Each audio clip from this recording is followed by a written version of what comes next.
What is up, my friends? How are we? It is Monday night. It is the late night agenda, and it's my favourite part of the day. Look, the 4 p.m. streams are brilliant. They are what they are. I enjoy them. But these are the ones. The 8:30 streams are the ones that make my day, make my week, and hopefully make you smile, because they definitely do me. So look, loads of people to go through tonight, loads of things to go through tonight, probably a few people to go through as well, actually. And yeah, so I hope you're all in. Appreciate the kind words on the intro. And I was wondering, on the intro, I said to Connor, would we be better taking the music out of the intro, or would we be better using the music in the intro? Because I like it personally, but I didn't want it to become annoying to everyone. So if it does get to the point where you get fed up with it, just let me know and we can turn it off. It's no problem. But yeah, I like it. It's kind of catchy, right? And it's not that porno music that you sometimes get when you buy these copyright-free bits of music. So, my friends, the Salah news, we'll touch on that, of course. And look, on the face of it, it sounds bad, but it's not really going to change too much for us compared to what we were expecting, of course, with the length of time you'd be away potentially at the AFCON. So, loads to go through. We'll talk about the title odds as well, what way the bookies looking at it. We'll have a bit of information on Queevy and Kelleher. Some news from Ronald Araujo that apparently he turned down Liverpool and Manchester United to stay at Barcelona, and a few other bits and pieces along the way. I like the music, keep the music good, sets a good vibe. That's what we were hoping for. So I'll let Connor know that you guys were definitely on the side of the music. But if it ever does get a bit too repetitive or annoying, feel free to let me know. We won't take it personally. Craig, was there any VAR in the Liverpool game against Bournemouth? Well, yes and no. Yes, one existed, but no, they didn't really do very much.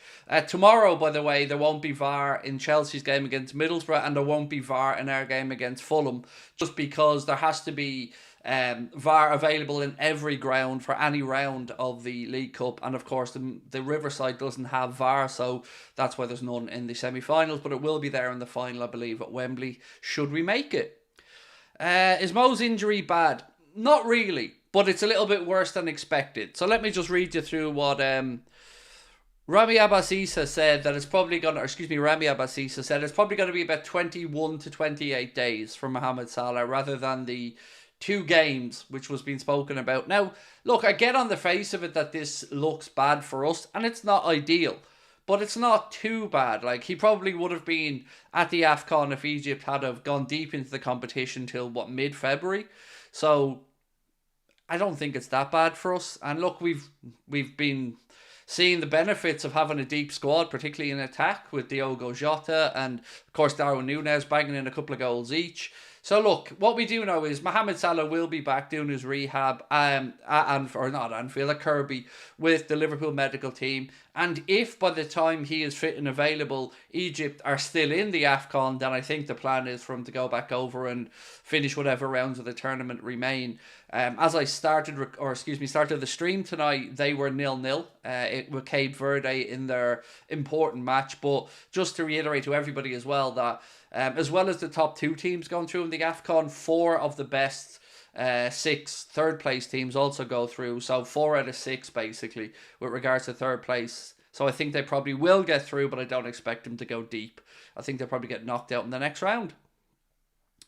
Craig, I'm sick right now, so I came to my room to watch you instead of eating supper because I'm not allowed because I'm sick. Huh? You're not allowed to eat because you're sick? Is it like because you're vomiting? Because that makes sense, but if you're not allowed to have supper because you're watching Anfield Agenda, that's a very different conversation, and one that I'm probably not right to get involved in. Mo is a machine. He'll be back quicker than 21 to 28 days, said James LFC 86. So, yes, James, you are potentially right, but also, I guess there's another angle that you could go with to look at this and ask, is this potentially the sign of Father Time maybe starting to catch up with Mo? You know, he's been bulletproof for a good chunk of his career and certainly very, very, very reliable for Liverpool, and we've needed him over the years. But, you know, with all the demands of modern football, the sheer amount of games the footballers been asked to do, even players as professional and as hard working as Mo, you know, when you get to a certain age, your body just isn't what it used to be. So is this going to be a sign of the future, maybe? Or is this just an anomaly? Guess I don't have the answer to that question, but it's certainly another thing to weigh up when we're looking at the potential about new deals or longer term deals for him or any player over the age of 30, 31. Just came in, saw the news on Salah. This is bad. It's not really. Again, like if he had gone deep in the AFCON, we would have been in the same position. So let me say this. Would I prefer Mohamed Salah is resting and rehabbing back at Kirby with Liverpool or playing competitive football for Egypt?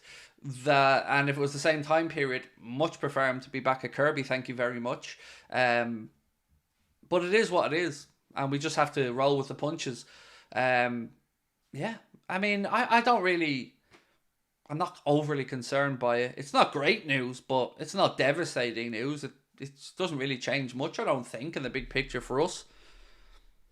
Why is Simon Hooper and Paul Tierney always involved in Liverpool games? Well, I'm not sure about Simon Hooper always being involved. But Tierney, look, I don't want to keep going on about it, but there's only so many times I can say the same thing. It's no accident in my mind and in many other people's minds that when things go 50-50 or maybe a bit of... what's the word I'm looking for? An open to interpretation decision. When that's being made, it's no accident that Tierney never falls down on the side of Liverpool. And also Dermot Gallagher as well earlier on Ref Watch. These lads are idiots. I'm sick of them all, honestly. Like, they change their mind with the wind and the weather. 1 minute something's a red card, 2 weeks later it's not a red card because they don't want to throw their mate under a bus. But at the end of the day, we know. But we got the job done. And that's all that matters yesterday. We're just going to have to know that when we have games that Tierney's involved in, we're going to have to win them twice. That's the way I think about it anyway. It is great when Salah goes off to the AFCON, everyone steps up. It's amazing to see players like Nunes and Jota show their brilliance. No worries here, said Robert Cosby. I agree. I've said this before the tournament as well, Robert, that if there's any benefit to be had from players like Mo or Watoro going away, it's that it lets us see what life might be like or what the options would be if there wasn't a Mo or if he moved on or if McAllister will be the answer at 6 or will it be Watoro when he comes back. These are questions that are interesting to ask, and as you've said, the boys are certainly starting to step up, and Darwin bagged a brace, Jota bagged a brace, got an assist. Good to see Conor Bradley get an assist. Gomez got a great assist as well. So yeah, I'm glad you're looking at it in the positive sense because that's kind of how I'm feeling about the whole thing as well. It depends what your perspective is, I guess. If you want to look at the perspective of Mo's injury as a negative, you can find ways to see it as a negative. But if you want to just look at it in a holistic view, I guess you can find ways to be somewhat positive about it. And these days, I'm trying my hardest to stay as positive as I can. Now, for those asking about Curtis Jones, I certainly haven't seen or heard any updates on his injury. I don't know what's happening there. Pep Linders usually does if I'm not mistaken, does the League Cup press conferences. So I'm sure we'll hear from Pep Linders tomorrow, potentially. But I don't know. At this moment in time, I really don't know. I did record the preview for tomorrow, for to come out tomorrow, for the League Cup game. And I didn't put Gravenberch and I didn't put Jones in my starting 11s for different reasons. Because Gravenberch, if he is fit, I don't think he's going to be able to start. And Jones, I don't know. So I went and got creative with my team selection, put it that way. One thing to keep in mind, by the way, when you're thinking about the game coming up on Wednesday, is at the weekend, that's when I expect a lot of rotation. Norwich at home in the FA Cup. You'll probably see the likes of Owen Beck get a run out in that one. Maybe a couple of other youngsters in midfield. Maybe Bobby Clark gets a run. So I think we'll see rotation there. Maybe Kwanzaa coming in at centre-back as well. And that's right, because if you look at it from the point of view of when we play against Fulham on Wednesday, then the next big game coming up is a week later when we play Chelsea, and that's the perfect time, in my opinion, for that FA Cup game at the weekend to rotate and rest the likes of Virgil van Dijk, Ibrahima Konate. I wouldn't be resting Alisson, of course, but he's going to be rested because Caoimhin Kelleher plays in the League Cup. So that feels like a good chance for Kloppo to rotate and rest some of the players. Is there a game tomorrow or Wednesday? It is Wednesday, Ari, and tomorrow it's Chelsea and Middlesbrough, and we will be doing a watch along of that on top of the league, so do check it out if you're interested in keeping up with that game. Do you think Dom will be available for tomorrow's game? Don't know. That's the honest answer, mate. What I would say is, let's say he is available. I'd be very surprised, Trivash, if he starts, because, you know, when you're coming back, even from a short break like he had, you want to ease him back in, and I would say I wouldn't expect him to start, maybe get minutes off the bench if he is available. Yeah, it was interesting picking the team selection for this one, because I couldn't drop Jota after his brilliant performance of the weekend. Not that I would have wanted to. So I got creative to come up with my team selection and find a way to get the players I wanted to get in. David Gibbon said, Craig, I've noticed that the Premier League table shows 2 Arsenals in 3rd place and 4th place. It should have been Aston Villa in 4th place. Are you going to put the Club World Cup in the background? So, no, on the Club World Cup in the background part. But we are starting to build a second studio, so we will have options to rotate. And with regards to the league table, honestly, thank you for the update, because I wouldn't notice these things. I don't really look around me when I'm on the screen. But I will pass on that information, my man. Thank you. Wolves were 3-1 to beat Brighton. Yes, what's the score? It was scoreless in that when I last seen. But look, I've loads to get through on the transfer front, so let's, I guess, get talking. Actually, sorry, mini rant coming up. Maybe not a rant, but let me read this out from the Mighty Reds first. Said, what do you think about the Super League coming in 2025? Well, that leads me nicely into what I'm about to talk about, actually. So, Fabrizio Romano put up a post earlier on, say, live now with Super League CEO Brand Rijkaard to discuss the detail on what's going on with the project. Is it just me that feels that's a little bit greasy from Fabrizio? Like, I understand Fabrizio's very followed, very popular, and gives a lot of breaking news stories, but I can't help but feel this is a little bit like almost going against the mainstream or rooting for the evil guy, if you get me. I don't want anybody really giving this Super League nonsense the time of day. And to see somebody as established, I guess, or popular or influential as Fabrizio Romano doing this interview, I just feel like, dude, why are you doing it? Like, he's already potentially a bit of a headache to football clubs, because the amount of stuff that gets leaked and private information that he puts out, I feel like he's basically just the world's biggest shit stirrer. Or, I don't want to use the word rat because I can't think of a better phrase, but what benefit is he to the footballing world? And where are his interests at? Because for me, as a football fan, I don't want nothing to do with the Super League. I don't want to hear about it. I don't give a shit about Florentino Perez and any of the other greasy gits that are involved in it. And to see him given the time and his platform to it, I just feel it's very undermining of football as a whole. And I would say I expected better of him, but I didn't, because I've always questioned what he's in it for. Because I don't think it's the love of the game. I don't think it couldn't be. It couldn't be the love of the game and then do this type of interview for me. But look, each to their own. I'm sure there's probably other factors I haven't factored into this. But, you know, we'll wait and see. It wouldn't be my cup of tea, though. Certainly, I don't want to hear about it, you know. Maybe it's just me. Maybe there is interest from others in the Super League, but I just want it to go away at this point. I'm sick of hearing about it. What do you think about the possibility of us win the Premier League, or you just believe in the truth that Man City's going to win the league because of the errors that are happening every day? How is that the truth? That's a very... I don't know if maybe it's a language barrier thing there, mate, but how do I feel about the possibility of us to win the league? I feel like we're the best placed opponent to Manchester City. But look, I look at Manchester City like this, mate.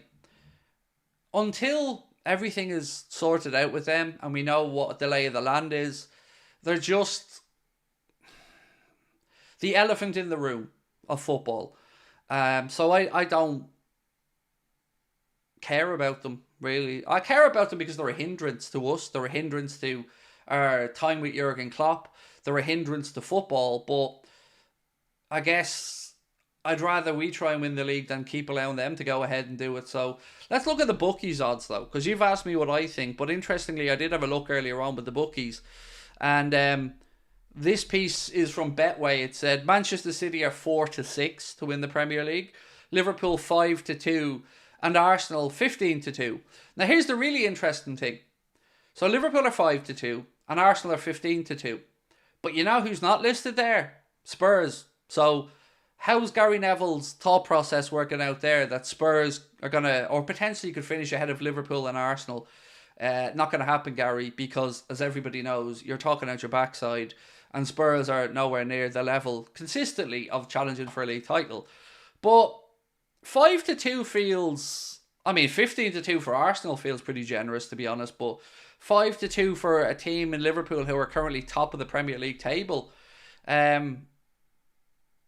That's, I don't know. I just don't like that everybody is seemingly willing to almost accept it as a formality that City will go on to win the league because De Bruyne is coming back and Haaland's coming back. And I get it. That's, they're good players, great players coming back into an already well-oiled, pun intended, machine. And I don't know, I'm glad that I'm not in a dressing room or on a team with people who are giving up about that. And I'm glad that our boys won't certainly look at it that way. But I can't lie. I have a feeling, right, and this is my genuine opinion on the whole Man City fiasco, and I'm not going to go into the finances of it all, but I can't help but feel, if it wasn't Liverpool in this golden time with Jurgen Klopp, that there would be far more of a fuss made about Manchester City's achievements across the football landscape. So, let's say Manchester United right now had a Jurgen Klopp-style manager. Let's say Fergie was still at Manchester United and this Manchester City stuff was going on. Or Arsene Wenger was at Arsenal and this Manchester City stuff was going on. Is there a part of me that thinks it will be a bigger conversational point in the media and at the forefront of far more shows than it has been? Absolutely. And that's not a nice thing to say. But I do feel like it's because, let's be honest, a lot of people don't like Liverpool. A lot of people don't like our football club or Scousers or the morals that Liverpool Football Club stand for. And I think it's more hypocrisy in the media again. That's genuinely how I feel about it. And I've asked myself that question so many times. If it was another team, a good example. Remember when Arsenal were top of the league? Or when Spurs were top of the league? I don't know about you guys, but across social media, it seems to be that a lot more people were talking about Manchester City being a problem then. And now that they've fallen away a little bit, and it's us that look like we're likely to challenge City, everyone's back loving Manchester City again, and just hoping Liverpool don't do that. And I find that weird, right? I get that maybe we're not the most liked team in the world. I get that. But if you profess to love football, and you want the game to be honest, sustainable, truthful, and have proper sporting merits to it, you've got to root for the guys who are trying to do it the right way. Whether that is us, or Arsenal, or Spurs, or whomever. And not what you deem to be the lesser of two evils. You don't want to have to listen to Liverpool fans talk about winning the league, so you'd rather just go with the greasy aspect of what Manchester City are doing. That, to me, just feels very weird.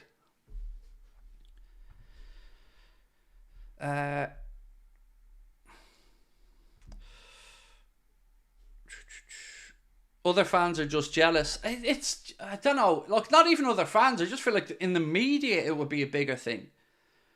If it was United or something like that. I feel like just because it's Liverpool under Jurgen Klopp, there's seemingly not as much appetite. Maybe I'm wrong about that, but that's certainly how I view it.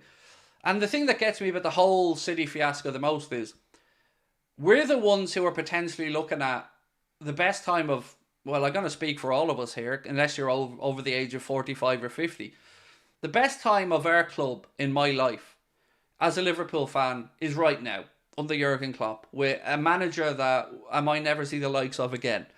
And to think that that golden period could be hindered by maybe the biggest footballing scandal that England has ever seen, and that we won't get those years back with Jurgen. That's why I keep banging on about this. That's why I keep incessantly talking about Man City. It's because this is years we ain't getting back. So the longer it drags on, the less time we're going to have with Jurgen. So if this goes on to the middle of next season, let's say, We're still talking about only having about a year and a bit left of Klopp as things stand. And that's worrying to me, because it's our once in a generation manager. And we could be denied so many moments or so much success because of potentially, as I said, a huge bit of corruption.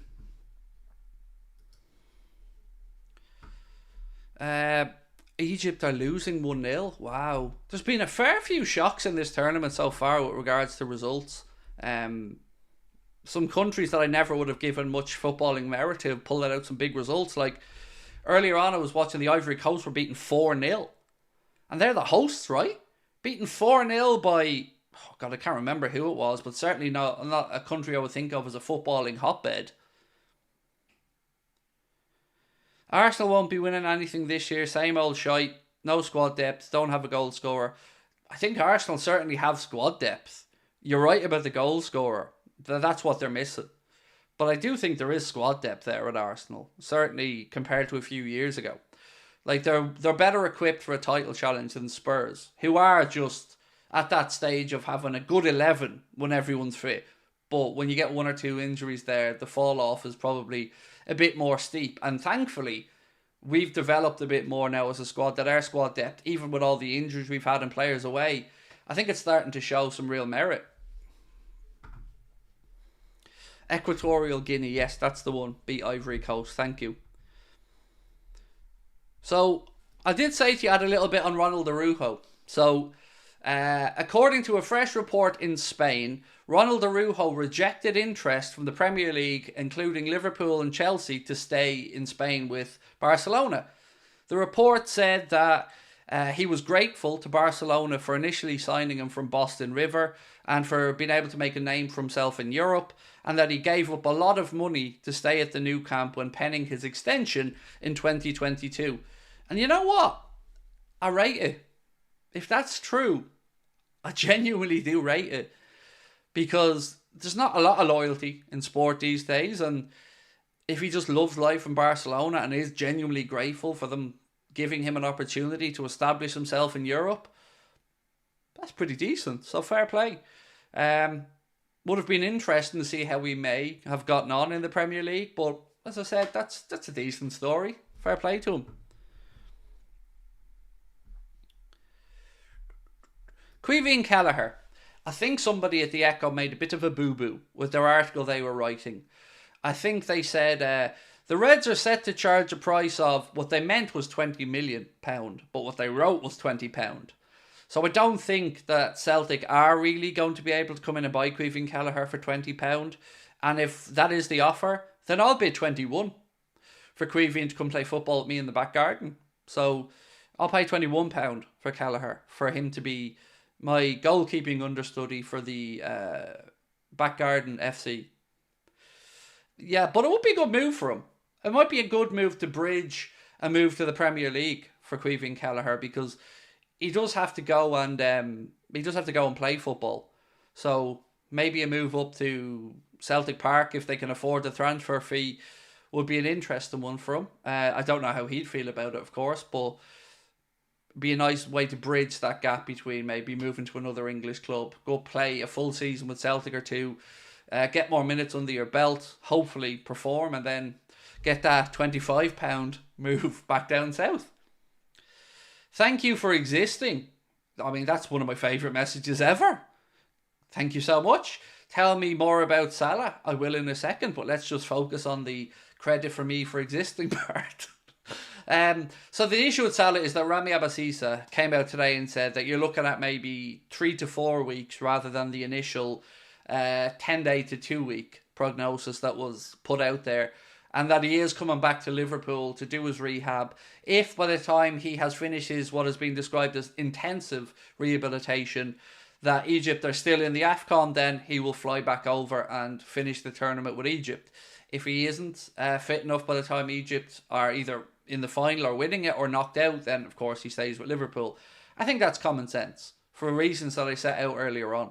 You know, if Egypt were at home and they were, you know, playing international games or a tournament in their own country where they knew all the facilities and all the regional doctors and specialists and whatnot, then maybe he may have stayed in Egypt. But because the tournament's in the Ivory Coast, it probably makes more sense to send them back to Liverpool to, again, nothing against the Ivory Coast, by the way, I don't mean that at all, but I mean the Egypt FA and the Egypt medical team wouldn't be as informed on the services available to them as they would be if they were back in Egypt, or of course if Salah was at Liverpool.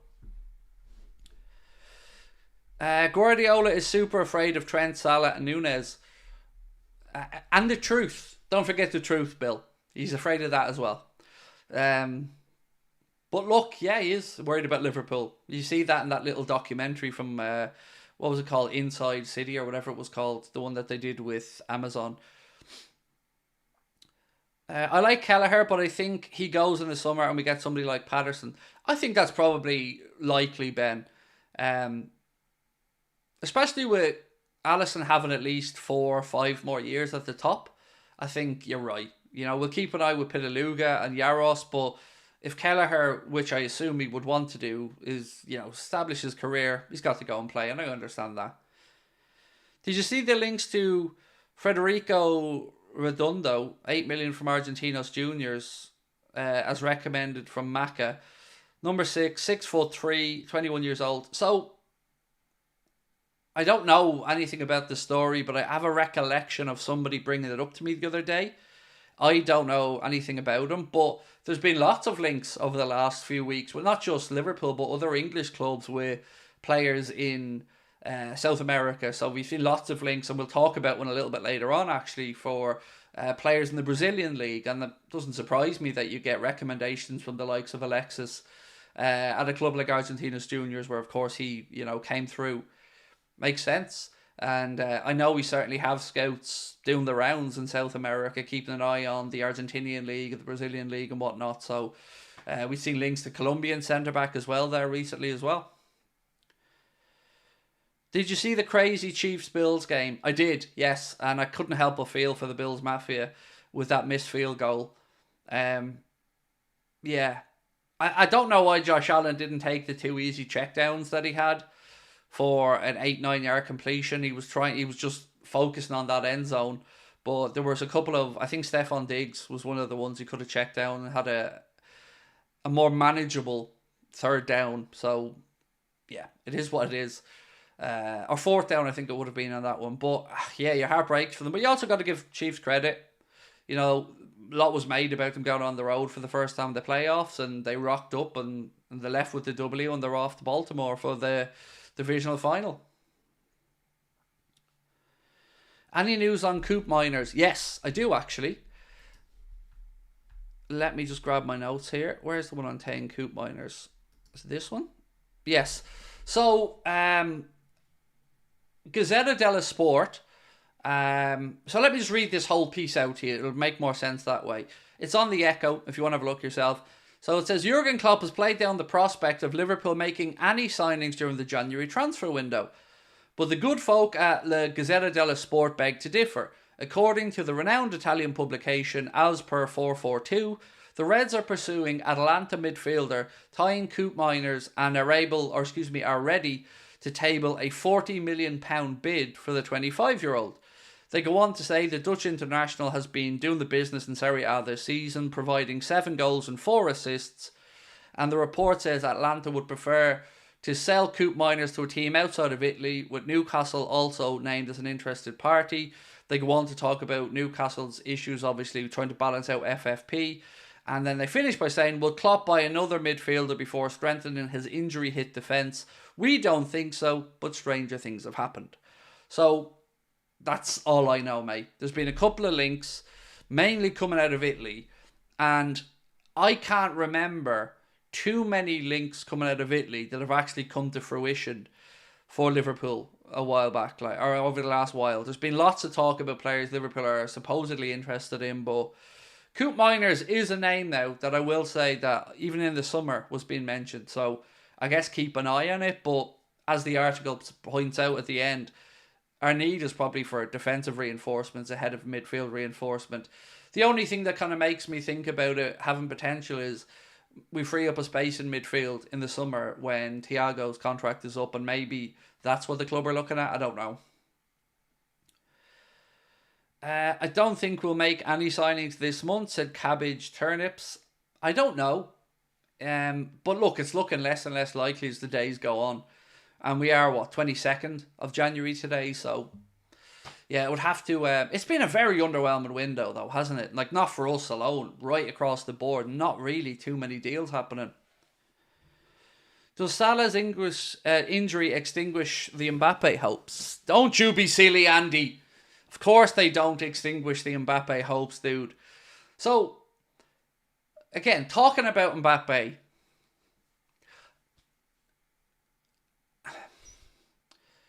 Here's a question. He's trying to join them dots in his head now. Yep, that's what's going on. Look, somebody said earlier on, is the situation with Mohamed Salah more than meets the eye? And what I mean by that is this injury maybe the start of us realising that he's a human and that he isn't a robot and a machine and he isn't, able to be Father Time, who, let's be honest, has not really been beaten by anybody yet.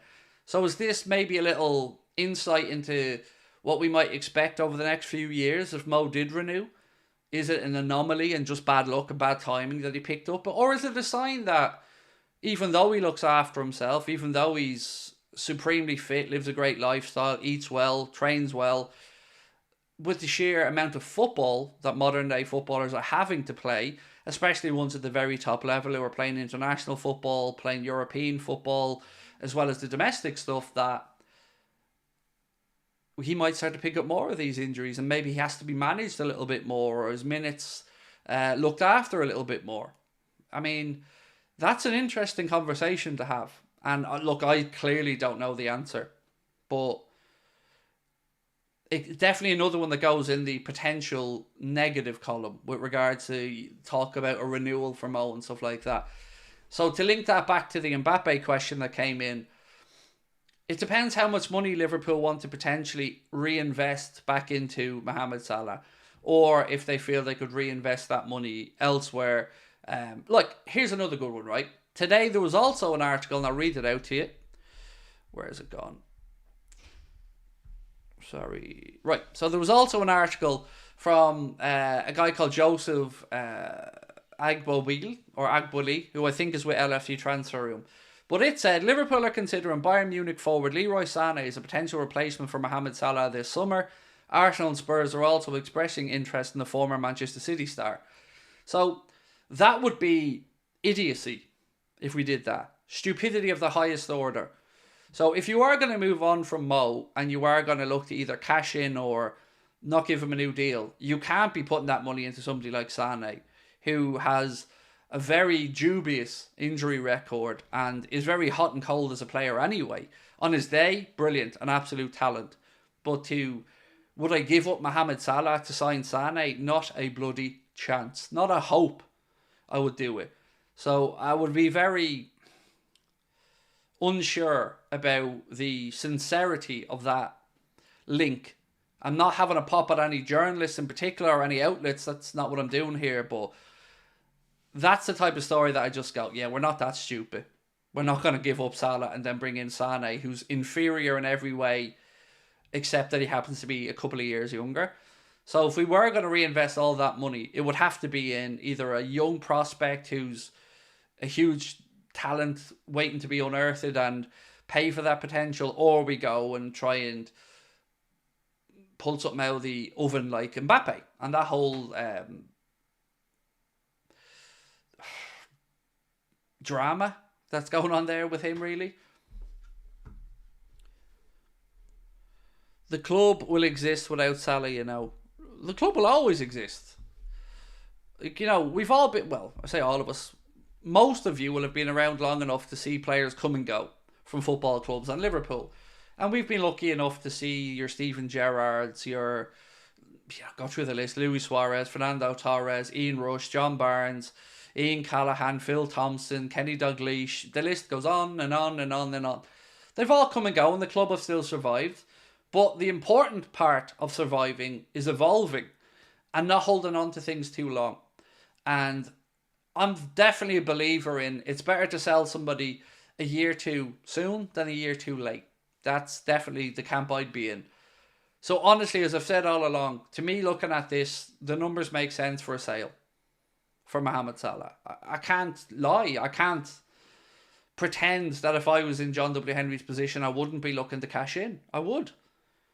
It's not popular. It's not going to be an idea that I think many people would agree with me on, because as football fans, you know, we idolise Mo and people want him to stay. I get that. But it, like I say with Mbappe, I feel like with Salah, it's now or never. You either take the money that will be on offer this summer, or we keep him and we see what happens over the next few years. Can he remain at the level? Do injuries start to play a bigger part? Or does he surprise everybody and continue to be the superstar that he is, bagging goals and assists? It's a tough one. I've said this many, many times. Probably the biggest decision the club have had to make since Klopp came in. It's big. And you got to get it right, because the next team, the next evolution, the next group are probably going to be seeing the outcome or the fruits of this decision. I think I missed another one there. Koopmeiners penalty king, 42 taken, 35 scored, 83%. That's not really a king though. That's pretty much around the average of what penalties should be. I think, if I'm not mistaken, the average, something like 70 to 80% of penalties are scored.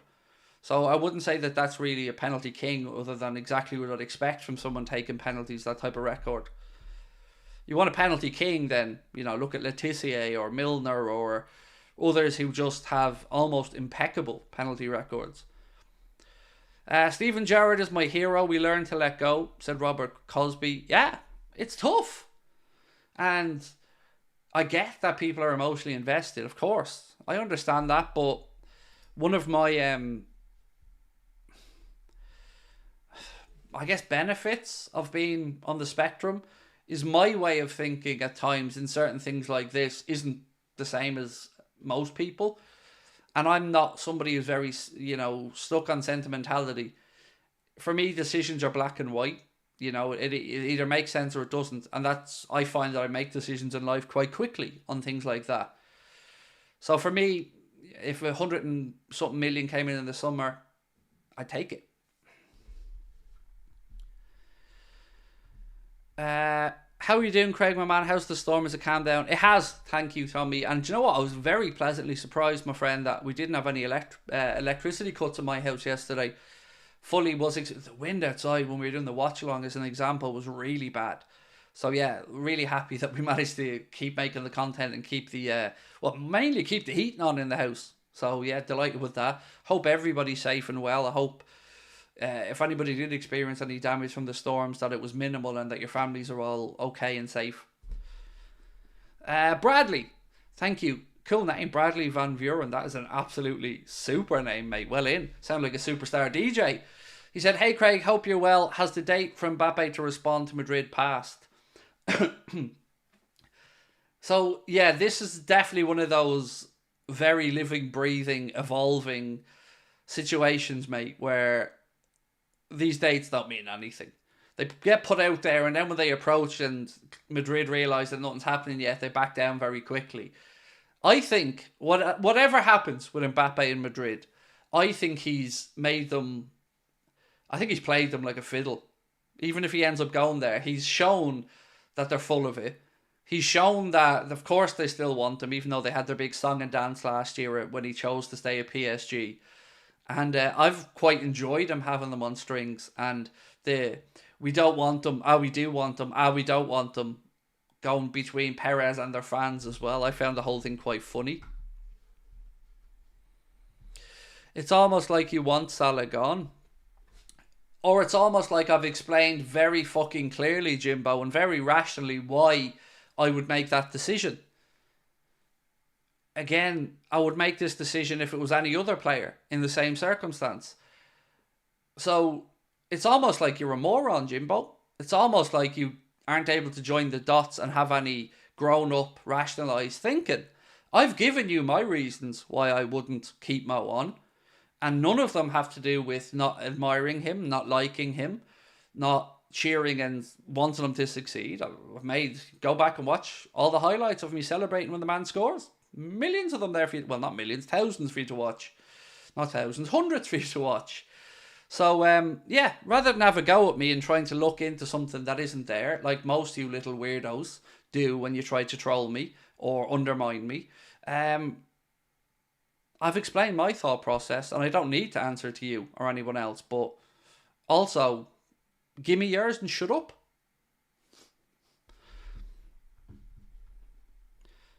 Goal for Egypt. Salah looks happy again. Good. 1-1. I think a draw would probably take them through.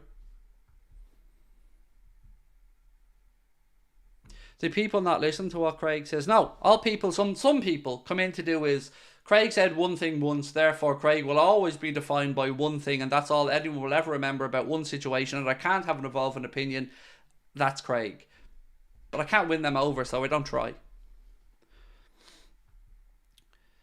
The club has to think long term. Mo is not going to be around forever and we can't let him go for free. And that's the part, mate, that... The part that annoys me most about the whole Mohamed Salah situation is actually on the club. It's not Mo thinking maybe, you know, a big money move. It's the fact that the club have allowed us to be in this position. That's the part that makes me most angry about it. That we right now at the end of this season are going into a situation where Trent, Virgil van Dijk and Salah could all have 1 year to run on their deals. That doesn't seem sensible to me. It doesn't seem like a well-managed situation to me. No, I'm sure we'll sort out Trent and Van Dijk's because Van Dijk's the club captain and I think we're going to want to keep him around. And I think he'll be certainly more reasonably priced for a renewal. Trent makes sense. You keep him around. He's a future captain. And look, Klopp's evolving Trent into this superstar. Yeah, so that's what annoys me the most. Because, you know, we're often talking about FSG and our team of people at Liverpool being clever. That doesn't seem clever to allow this situation to happen to me. Because it's not the first time it's happened. We were lucky to get Mo to agree to an extension previously when it ran down a little bit. And then look what happened. Bobby left on a free and Mane left on a free. And that's not screaming good business to me. I would love to see Elise next season, said Hassan. I think he'd be an incredibly astute piece of business for anybody at that 60 million valuation roughly that we believe is in his buyout clause for his new Crystal Palace deal. But with Elise, I think you still have to keep an eye on the injuries he's picking up. You know, how does he finish the season? Because you never want to say somebody's injury prone at such a young age, but certainly one to keep an eye on. But if he can get back, finishes the season well, that looks like one of the few times where you might actually get some value buying from an English club. 60 million sounds crazy to say value, but when you see some of the prices being thrown around for above average players, 60 million doesn't seem too bad, especially when you're talking about such a young player. What is he, 21, 22? Al-Shabaab and Newcastle apparently reached a provisional agreement over Miguel Almiron. That's an interesting one.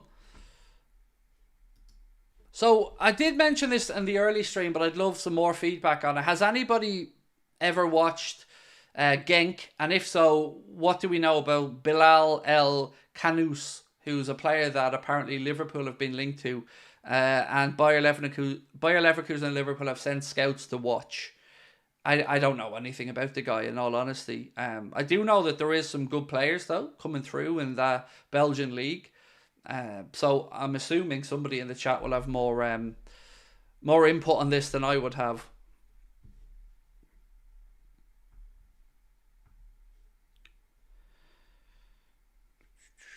Bet they paid 200 million for Almiron too. I've got no idea. I've got no idea.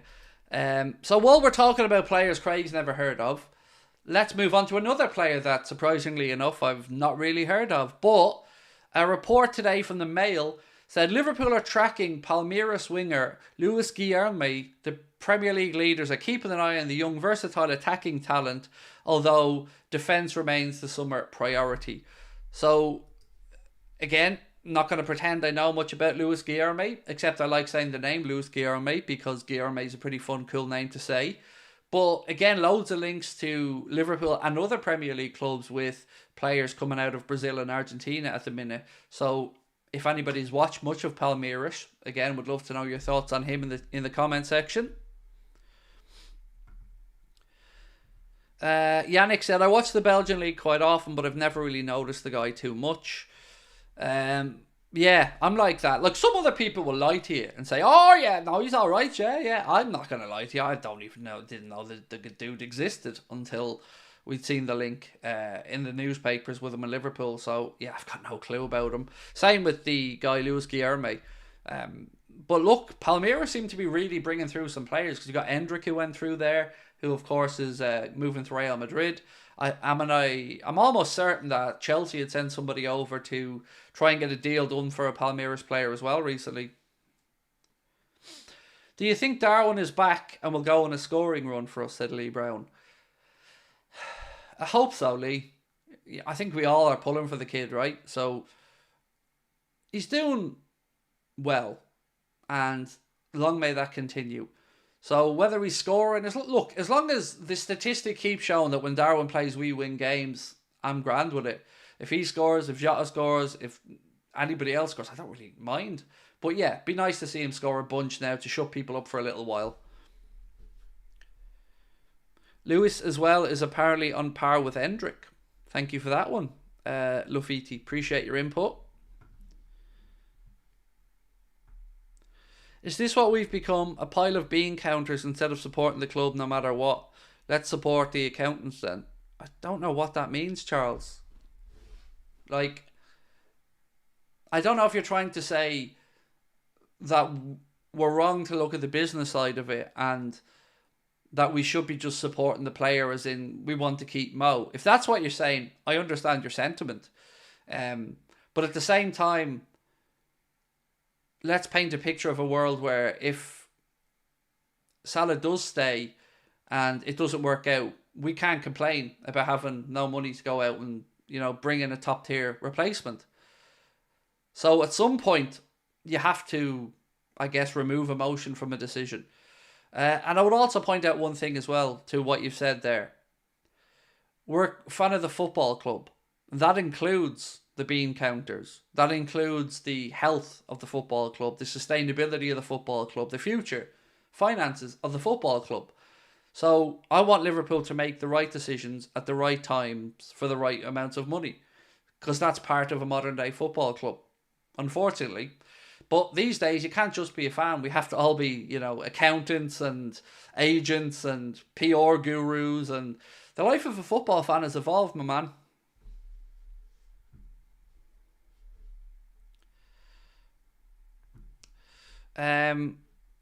Liverpool have played really well without Mo and Endo. Yeah, but we're better with Mo in the team. Let's be honest, we are. But we did say, and certainly I said when we started this little period without Mo and Endo, that it'll give us an insight into what life could be like, without either of the two gents. And we've managed it quite well. We've seen Jota start to step up a lot. Darwin, maybe. And look, remember when Coutinho was at Liverpool? It felt like, at the times, it was like, give the ball to Coutinho. Give the ball to Coutinho. And I said this when Harry Kane was at Spurs as well. It becomes almost too easy to pass the buck and give the responsibility to the great players like Mohamed Salah or Harry Kane or Coutinho when he was doing well at Liverpool. So Coutinho moved on, and what we seen happen until he had the injury was Alex Oxlade-Chamberlain stepped forward. And he became a big impact player in that run to the Champions League final. So who's to say the same thing might not happen here? Who's to say somebody else, if we lost a senior pro, and look, we're talking about Salah in this context, but it could be any senior pro, that we won't see another person. Maybe it's Darwin evolves into that next level. Look what Trent has done over one summer and a good bit of work, has evolved into a leader overnight. And looks like he's matured, looks like he's blossomed, and looks like he's ready for the moment. So there's always... That's the reason that we've got the coaches like Klopp and all, to make sure that the evolution is as seamless as it can be. Did you see United sold City's director? Yes, and also... City have put him on gardening leave until the end of the season because they don't want their transfer secrets and some other sensitive information being given to United before Manchester City have a chance to act. The shithouse in me wonders if there's more stuff they don't really want them talking to Manchester United about, but it definitely does feel like a bit of a coup for Ineos and United to go in and get the guy out of City. I'd love to know how much it cost them.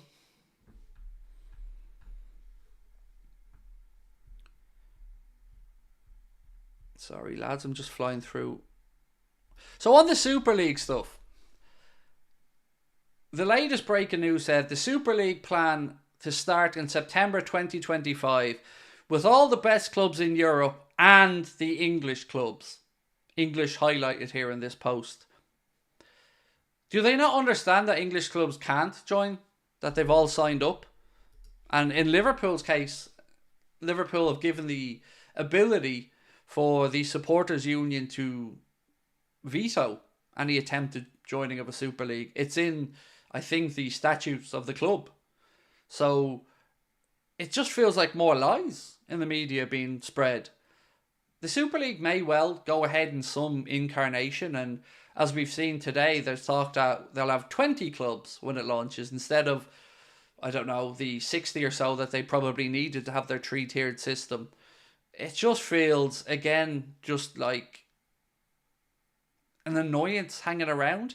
And that's why I was saying earlier on about the likes of Fabrizio having the interview with that guy who's the CEO of the Super League. It doesn't help us. It doesn't help football at the minute. We know why these clubs want to join the Super League. Greed and the fact that a lot of them are in a load of debt. So let them go ahead with their stupid competition. But this is when it becomes interesting. So let's say, as an example, the Super League happens and Real Madrid and Barcelona and Juventus plough ahead with whatever other clubs go into it. Surely we're not naive enough to believe that FIFA are going to just allow it to happen and not sanction players from playing international football or stuff like that. And at that point, this is where I'm always intrigued to see what happens to the Jude Bellinghams, to the Vinicius Juniors, to, I don't know, pick somebody at Barcelona, to the Gavis, Pedris. What happens to them and their international careers? Are they going to stay and want to stay with clubs that, yes, they might be making a load of money on, but they can't represent their country potentially? These are things that I don't think we often talk about and think about when we're talking about these deals and moves. So, like I've always said, if I had a client and Manchester City were interested in signing my client, would I, in good faith, be able to say to my client that I know 100% that if you join Manchester City, there won't be ramifications down the line? They may not be, or they may be deducted points. You may be, if they're found guilty of the charges, look very poorly on you as a judgment call and your brand. These are all things that have to come out and be discussed as well. Like, what do you think will happen with the Super League in the chat? Because, as I keep saying, it's greed that's driving it. It's got nothing to do with the good of the game. It's nothing to do with benefiting the fans. And even though they're launching it and they're talking about the app that they're putting out and that all the games will be free, how? That's the question number one. They keep telling us that's going to happen, but they haven't given us the information, the detail as to how they'll be able to do all of these games for free on their app. I mean, let's be honest about it. Right now, the Champions League's generating a lot of money and TV stations are charging to have to watch Champions League football because they need to justify the money. And if you're going to get even more money to go and play in the Super League, who's paying for it? How are the TV rights going to be free? These are it's just like, I could make up bullshit. I could tell you I'm going to start a new Craigie League tomorrow and everybody can come and join. And I'm going to build an app and all the games are going to be free. If I don't need to give you any actual details of it, I can tell lies. I can come on there and spout bullshit. So tell us how. Tell us how the 20-team Super League is going to work instead of the 3-tiered one. Tell us how the situation with the clubs are going to be resolved. Tell us how the money is going to be generated to pay these people. TV rights play a big part of that. And if it's going to be free, I'd be very dubious about how they could afford it all.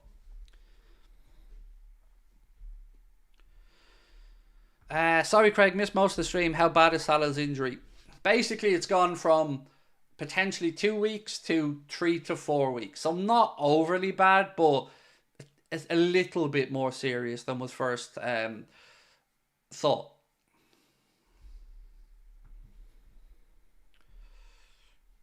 Not really a Super League with no English or German clubs. Exactly.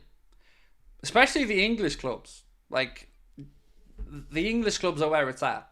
So, no Super League with no English clubs. Do you know what I wonder behind the scenes, though? Is there almost a battle developing between FIFA and UEFA? Because FIFA are the governing body for world football, but they only have the World Cup. That's their only real competition that they generate money from. And that's why they want to bring in the expanded Club World Cup. It's because UEFA dwarf FIFA with the revenues they bring in. Think about it. UEFA has the European leagues, the Champions League, the Europa League, the new Conference League, the Euros. They bring in a lot more money. They're actually probably a more powerful institution than FIFA.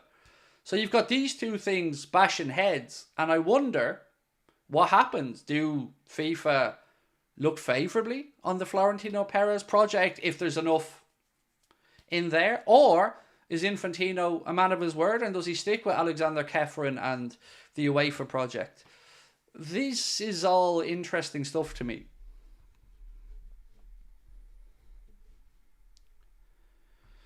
The Premier League is the only Super League where it's already a global success. Yup. I got some big news. My partner James asked me to marry him. Oh, yes, Rachel. Yes, my friend. There's the news. That's awesome. Congratulations to yourself and James. That is, I mean, one, there better be a damn invite to me to the wedding. Secondly, though, that's awesome. Love it, Rachel. Love it. Congratulations to you both. That's amazing news. And I'm taking that as our first Anfield Agenda marriage. Yeah. So we're going to announce that. That's the first Anfield Agenda marriage, right? So that is awesome. And I wish you both a life full of happy memories and wonderful lives and experiences together. That is absolutely class, Rachel. Well in. Always happy to hear good news. We've had some Anfield Agenda babies. We've had an Anfield Agenda relationship with Jensk and Kate as well, but, you know, I'm not hearing any questions there, Jensk, yet, so you're going to be the second marriage now, Jensk, unfortunately. Greetings from Madrid. How are we? Ernest, lovely to see you in, my friend. Thank you for joining us.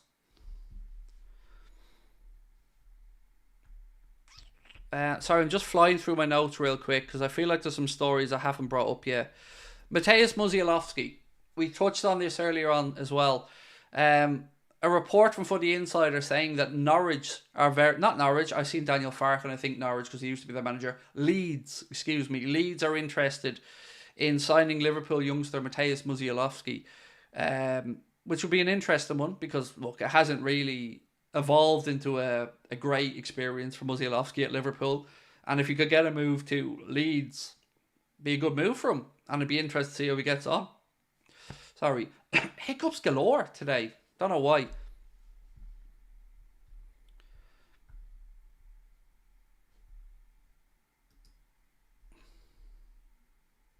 So, apparently Paul Tierney determined the tackle on Luis Diaz to be reckless and a yellow rather than dangerous and a red.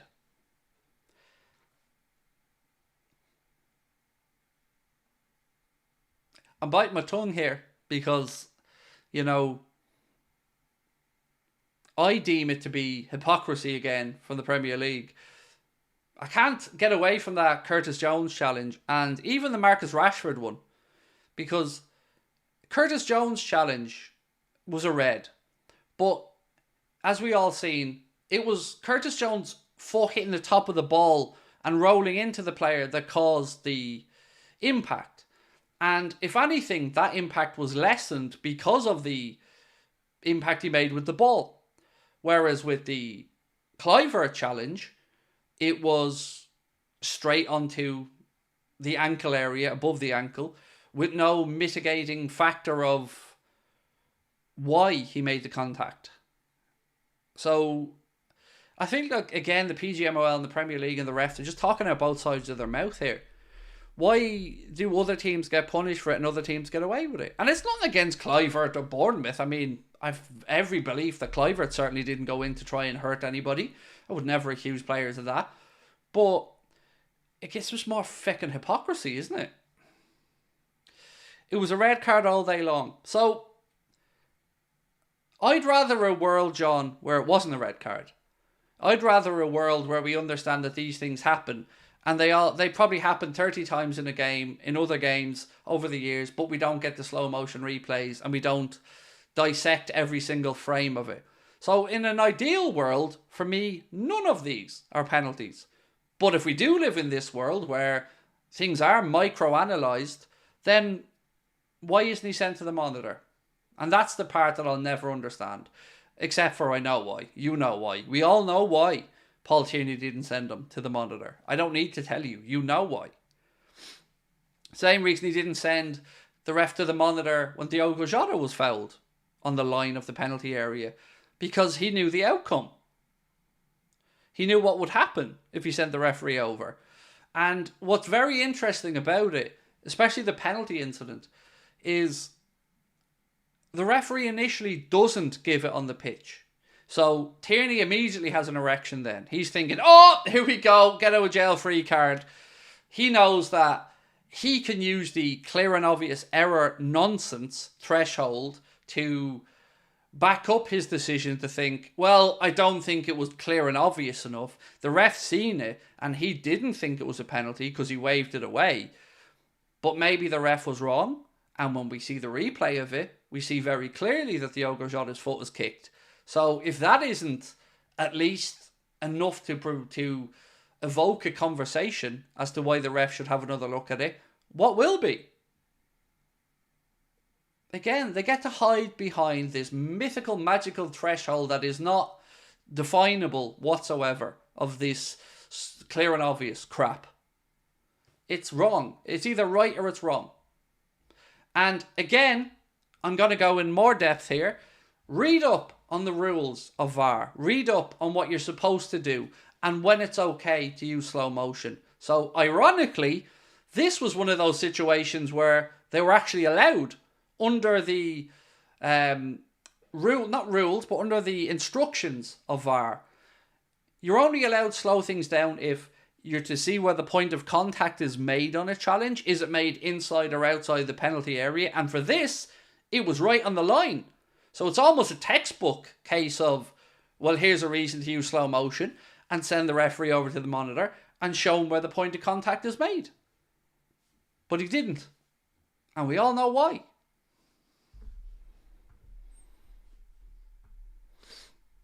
Have you seen the Nuno Tavares stuff? No, I haven't.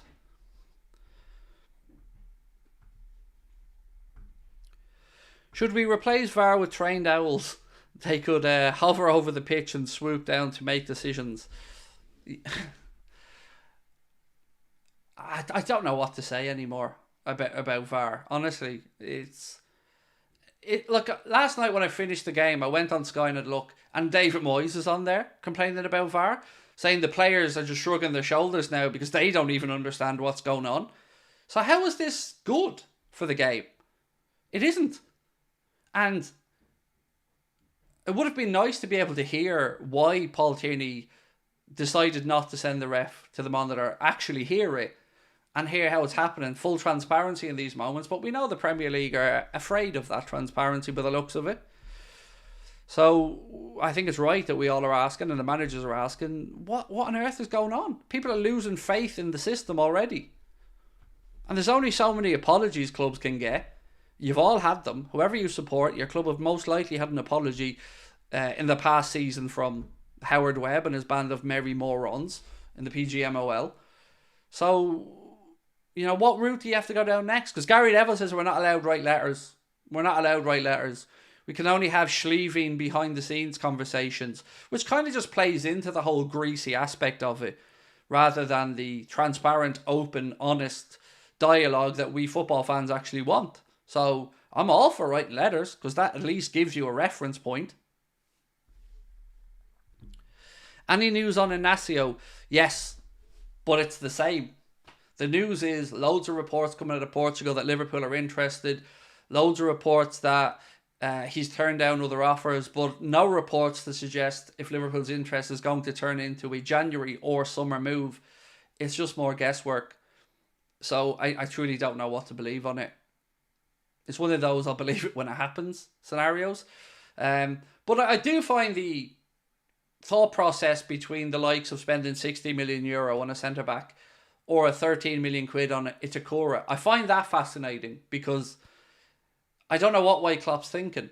Does he look at Matip and think, I need to replace a senior pro, so I need somebody 26, 27, 28, which Itakura would be at a very reasonable fee? Or do you look longer term and think, well, I need to bring through a new group of 3 or 4 young centre-backs over the next 2, 3, 4, 5 years, in which case you could look at, let's say, Inacio if he came in, Kanade, Jarell Kwanzaa, and then you'd have the likes of Joe Gomez as your senior centre-back. So until we know what way Klopp's thinking that way, I don't know if we can realistically figure out what the transfer situation's going to be. So yeah, that's what has me confused. What does Klopp want from this next centre-back? Is it experience or is it somebody to develop? What do you guys think? If you were guessing about Jurgen Klopp's next move here, do you think he does look for the Itakura medium-term option for less money but with a bit more experience? Or does he go and spend some money on the likes of an Inacio or a Diamande or, I don't know, any other young centre-back that we've been linked to and look longer term? It's an interesting one. Gomez is a jack of all trades that can play any position in the back. We're so lucky to have Gomez at the moment. We really, really, really are seeing the benefit of his versatility. Because remember when he signed a new deal, and I include myself in this, there was a lot of, is this a good thing? Not so sure. But ultimately, we'd have been lost right now without Gomez being able to fill in at right back, any part of centre back, left side, full back. And he's been really good. Like, he's not let us down at all, particularly in the left back role. Since we've had no left back, I think he's been brilliant. He invests in the longer term, said David. What else have we got? The nod, Dermot Gallagher said Kluivert was a yellow. Yeah, but they might as well call that, we're not going to go against the ref's watch, is what they should call that. Like, we're being asked to bring in people who've been inside the system to talk about the system. They're hardly going to criticise the system. I don't get it. Why not ask people who have no vested interests, or like, I've often seen Stephen Warnock or Sue Smith or whatever standing there going, very much disagreeing with Dermot Gallagher's thought process.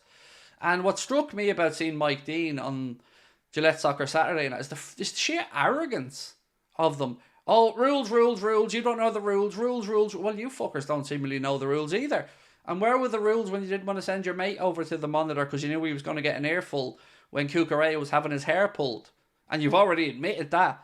So how are we supposed to believe that comes out of your mouth when we already know that you look out for your own? It's not really filling me full of confidence that I'm going to get your unfiltered, unbiased opinions on anything.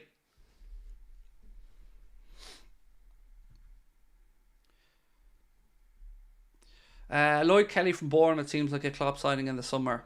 I don't know. Us and Spurs have been linked with Lloyd Kelly, but he didn't start last night when we played Bournemouth. And I don't know Bournemouth's team selections well enough to know if that's unusual or if he does normally start for them. But, you know, is he good enough for Liverpool? Or is it another potentially cheap option because his contract is running down? Robbo or Risey? 100% Andy Robertson. He's much, much, much, much, much, much, much, much better than John Arne Riise was. He is coming back from injury, fair enough. That makes sense then. I didn't know, as I said, because I don't keep track of Bournemouth players, but that makes sense then if he was come back from injury. Actually, one of those Bournemouth players to keep an eye on is certainly the youngster they brought in. Is it Adam Scott? Was that his name? The guy they brought in from Bristol. He's one that was linked to us as well, one that was very highly thought of, and a lot of Premier League clubs were trying to get a deal to bring him in. Also, this summer, definitely keep an eye on the kid from Leeds. What's the youngster's name? Somebody in the chat will remind us again. We were talking about him the other day. 40 million quid is the price tag on his head. A huge generational talent by the looks of it, in the ilk of like Archie Gray. Thank you, that's the one. Yes, Archie Gray. Yeah, keep an eye on him and where he moves, because there's loads of love and positivity around him. He seemingly is a real talent. I don't know, I don't watch enough of Leeds to figure it out, but anyone I've spoken to about him or read anything I've read about him suggests that there won't be any shortage of takers if Leeds are willing to sell.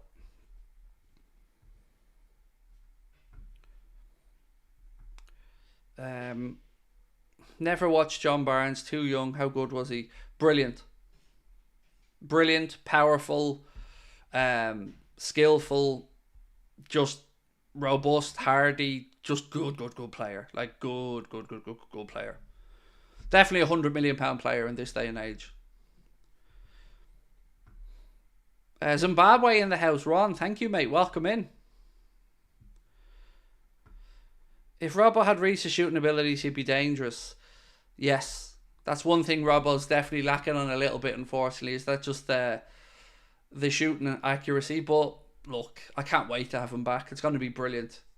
And I wonder what type of boost we're going to get. Because like people talk about other players returning. Like, let's say we've heard loads of chatter about De Bruyne and Haaland coming back for City. And yes, they are big players to get back. But we have a fair few out. You know, we have Trent coming back. Granted, it wasn't that long that he was out. Thiago's been out. Boychech's been out. Boychech's played a huge role for us last year. Now we may have Jones out. We've had Szoboszlai out. Robbo and Costas. Robbo's been out for ages. So I think it's time we get some credit for what we've achieved with a fair amount of injuries as well. Namibia in the house as well. We love that. Welcome in. Lovely to know where you guys are watching from. Hyypiä was dangerous as well. Sami Hyypiä is probably in my top 5 favourite Liverpool signings ever. It was just incredible value, an incredible servant to the club, an incredible centre-back. Yeah, just nothing but love for Big Sammy. And he plans to get into philanthropy. To get into philanthropy, don't you have to have money? Because I don't know what people think of my financial life or situation, but I'd say there's most of you people that work in any type of professional industry would make more money than I'm making. But that's not my money answering it because it came into the chat. Dude, I'm not at that point yet. Remember, I live in a council house. I don't live in a lap of luxury or anything. I take a salary from what we do, and I hope someday to be living in the lap of luxury, but you never know. Philanthropy, yeah. You can be philanthropic and give me money if there's any sugar daddies out there that wants to pony up. I did read an article written about me once that said that I've amassed a fortune of over $2.5 million from my endeavours, including clothing lines and stuff. I was like, huh? Where did that money go? And where's my clothing line? Some of the nonsense you see written is absolutely comical, like. Rank these 3 left backs. Robbo first, Alphonso Davies second, Theo Hernandez third. That will be my list, my ranking. Don't need money to help other people. Yeah, but I do help other people. But he was talking about being philanthropic. And, you know, that usually involves money. So, absolutely up for helping people, mate. Do it all the time. My wife is very civically minded as well. But, yeah, I often wonder, like, if I was loaded, what would I be like with it? And the best I can come up with is I'd be getting out of my Range Rover, but still in an Adidas hoodie and a pair of Air Max. That's probably the best I can come up with. Like all of us, Craig, breadline like myself. Mate, Chris, I'm not on the breadline. I won't say that. I'm in the best position financially I've ever been in my life. But that's not saying a lot. It just means that instead of being in the minus in my bank account, I have a little bit of savings. But look, I'm happy. I'm lucky. I'm fortunate to be able to do this. I count my blessings every day. And if money comes down the line, so be it. But honestly, to be able to come on here every day and do this for a living, that's already a win. So whatever happens after that's a bonus. I wonder how much Mark from the United Stand makes. It's his own business, to be fair. And I wouldn't genuinely don't begrudge anybody any money that they make from it, because if you're making money from this industry, whatever we think about people, you're obviously working hard, and there's no shortcuts or cheat codes. So anyone that makes a living or makes money from it, I don't begrudge them that money. Counter State people best in the world, Craig. Fair play, you deserve it. And do you know what's weird, Chris, right? So I've had a kind of mixed life. So when I grew up, my parents got a council house when I was a kid. When I was, I think, 1 year old, we got a council house in Shankill. So my parents moved to the council house in Shankill, and then my mum got notions. And my mum always had these notions of wanting to be above our status. So my dad worked 2 jobs. My mum was a cleaner as well. And they bought a private house and a private estate. And every day we were in that private estate, my dad hated it. Every day of it. Didn't know his neighbours. Didn't have any friendships or relationships. And it didn't feel as community-minded as living in the council estate. So when I became an adult, I've lived in private accommodation, and now I have a council house. And I can honestly say, I can see myself being here. I don't have any need or want to move to a private estate, or I'll happily buy this house and stay here because I like where I live. I like the people around me. I relate to the people around me. And I've always felt out of place around money. You know, I played tennis and I was good enough that I was able to play in a posh club as well at a reduced rate because I was good at tennis, but I never felt comfortable. Now look, nobody ever said that to me, you know, it's my own insecurities, but I feel at home with working class people because I relate to working class people because I come from a working class background, and yeah, that's just the way I'm wired, I guess. Any Mbappe rumours? Nah, it's actually quite quiet on the Mbappe front, in all honesty. It's one of the few days I haven't been able to really deliver an Mbappe story. Doesn't the draw put Egypt out? No. It will probably take them through as one of the best third place teams. 4 of the 6 third place teams in the Asia Cup and in the AFCON make it through to the last 16, because I think, if my maths is right, there's 6 groups. First 2 place teams make it 12, and then they have to make up a last 16, so they take the 4 best placed third teams.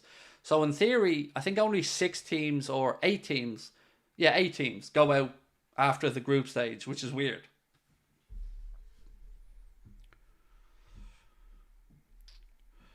Have I been following the Australian Open?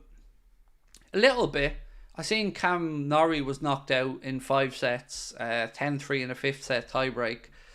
But nah, man, I haven't really paid too much attention to tennis these days until Wimbledon comes around, probably. Have you seen how overweight Ndombele is? No. Andy Houlden / Craig Federer. Andy Houlden. Nah, I wasn't. I was a doubles player. So when I was ranking, it was playing doubles. I was never good enough as a singles player to break into anything. You know, I had friends that were ranked on national level as singles players, but my particular skill set was more around doubles.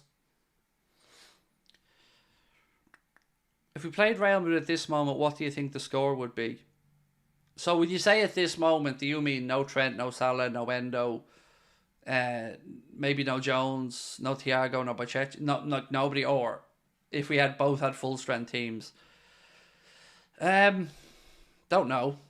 Honestly, I don't know. Depends what Madrid show up. Sometimes they look bang average and get some questionable decisions. And look, they're probably the one club that you feel maybe have our number at times, like we do with other teams. It just never really goes our way.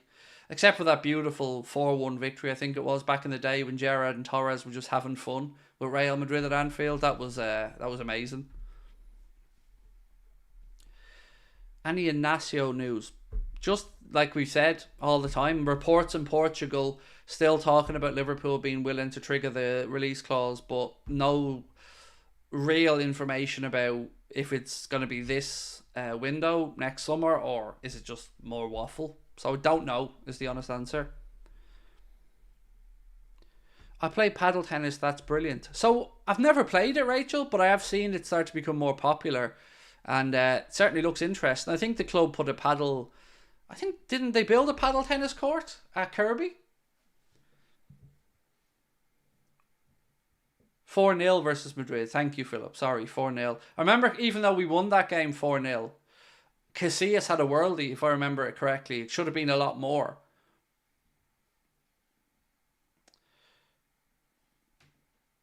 Neville on Dragon's Den is like putting Danny Aarons in... What? Is he going on Dragon's Den? Fuck off. If I want information on how to sack managers, I'll give Gary Neville a ring. But, I mean, whatever. I don't know. Being good at football and then investing some money into businesses isn't really a business guru that I'd be thinking of. But, okay, whatever. Just came back from football. Thought I was going to play like Jota and ended up playing like Ricky Lambert. Great stream though. Thank you, Rahul. Appreciate you. How many third teams got through with their 6 groups? 4. Oh, Egypt have scored. So they're 2-1 up. So that looks like they'll progress.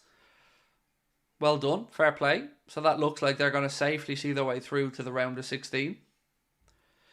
But I can't remember who they're likely to play in the round of 16. I know it was written, but I can't remember for the life of me who it was. With Szoboszlai and Trent back, I feel like we'll manage without Salah. Obviously a big miss, but we're Liverpool. Again, I think people are misconstruing this Salah news as if we're going to be without him longer than we maybe would have been anyway. We aren't. You know, if he went deep in that competition with Egypt, it's pretty much a similar time frame, so I wouldn't be losing any sleep over it. Like, it's not great, but it's not too bad as long as it doesn't show up to be even worse, so there's no follow-on injury or strain from it. You know, if all goes to plan and it's 21 to 28 days, that's what? So you're talking 28 days, 25, 3 weeks, 3 and a bit weeks from now, worst case scenario.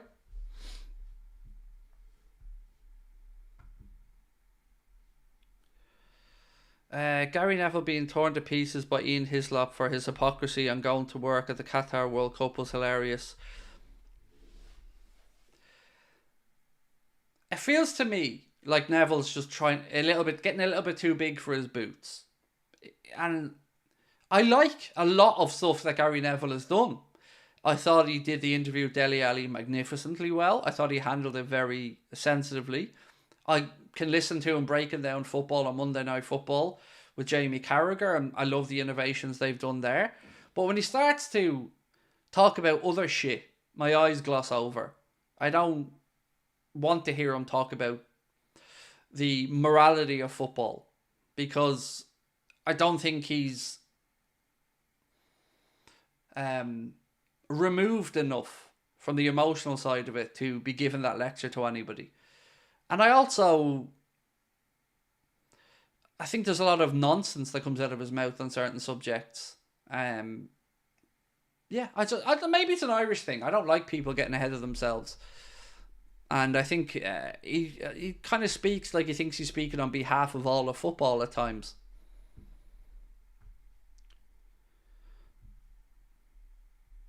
What's my honest opinion on Neville being on Dragons Den? That they're struggling for ratings and they needed a name. That's my honest opinion on it. Did you guys see, actually, flipping the switch a little bit, that Mr. Beast is apparently close to agreeing a $100 million deal with Prime Video to do a show? The report that I read said they're at the final stages of it. The first episode will be on his YouTube channel, and then every episode after that would be on Prime Video. And that's a dude I could get behind and root for. You know, I'll never get sick of hearing him having success. It's, he's super intelligent, super innovative, super good, and positivity put out into the world. So yes, Mr. Beast, you keep on tearing it up, my man, and we'll keep on supporting and watching. Because we need more people in the world like Jimmy.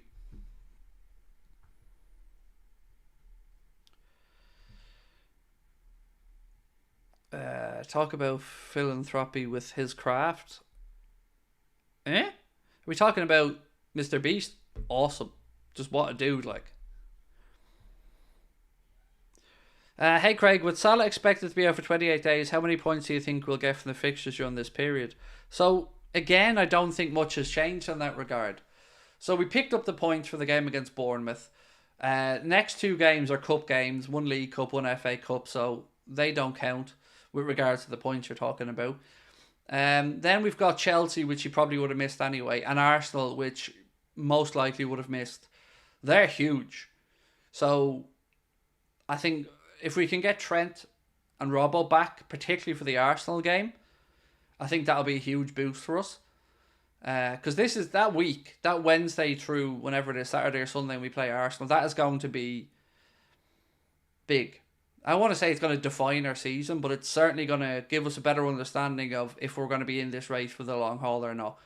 If we can beat Chelsea and hopefully beat Arsenal, but look, if we drew at the Emirates, then it really does put the onus back onto that game against Manchester City coming up in March time, I think, at Anfield. It's a huge game. And so help me God, if I see Tierney's name anywhere near the officials for that goddamn game, I'm not joking. Like, I'm going to do nothing but make video after video after video in the build up to that game, just calling out the PGMOL in the Premier League. Do not put that absolute fucking fraud anywhere near such a big game. Do not put him, Anthony Taylor, anybody that's been to Manchester on holidays, anybody that likes the colour blue. I don't care. I don't care. It's too big. We're not having... If we lose the City because they're better than us on the pitch, okay. If we beat them because we're better than them on the pitch, brilliant. But we don't want to be having the league title once again decided by Stockley Park or some iffy, questionable decision making. So, for the love of God, put the right officials in place for this game.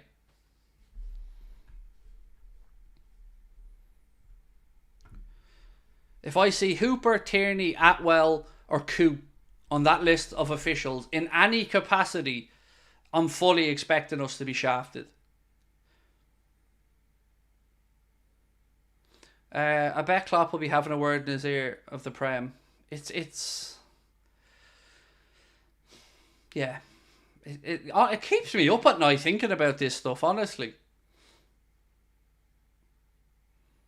Oh, 2-2.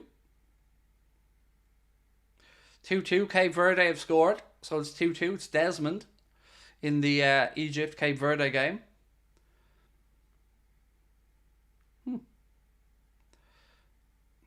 What a rant. Your boys took a hell of a beating, Webb. Oh, stop, honestly.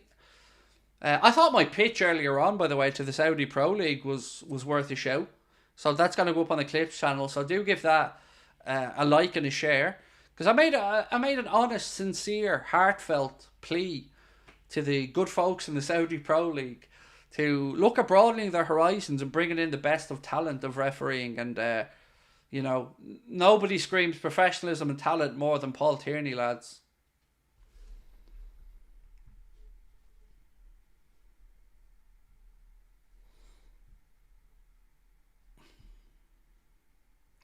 Don't see the problem with Tierney. Not once has he ever screwed us over. Not once. You're right. You're absolutely right. It's been multiple times. Definitely not once. Multiple times. Who do I want to be the ref? Give me Michael Oliver. I'd be happy with Michael Oliver. I think he's the best referee currently that we have in England. Yeah, Michael Oliver, please and thank you. Yeah, that'll do.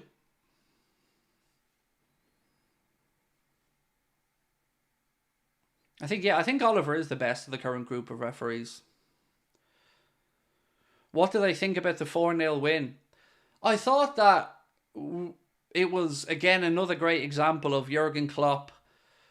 Whatever he says, whatever he does at half-time, making a huge difference. And, you know, I've seen Alan Shearer giving him credit as well, and many others. He has been a difference maker for us in this difficult period with lots of games and, you know, having to be creative about team selections. Whatever Kloppo's saying at half-time, it's having the impact. Because that game was 0-0, remember, yesterday. 0-0. And we went on to win a 4-0. And it's not the first time that Klopp has done his magic at half-time and the lads have come out and figured it out. So, full credit to the manager and, of course, the players. I mean, so many great performances yesterday from Liverpool players. Jota, Darwin, Kanade, Van Dijk, Bradley, McAllister, probably his best performance in that position. Just really impressive stuff and a resounding victory. Just, yeah, because it was never going to be an easy game, and we ended up, if you looked at the result of that, you'd probably thought Liverpool battered them. And for the first 10-15 minutes of the game, we were on the back foot. Then we came into it a bit more and edged the first half overall. But edged would be the word I'd use. But second half, it's brilliant. It's really happy.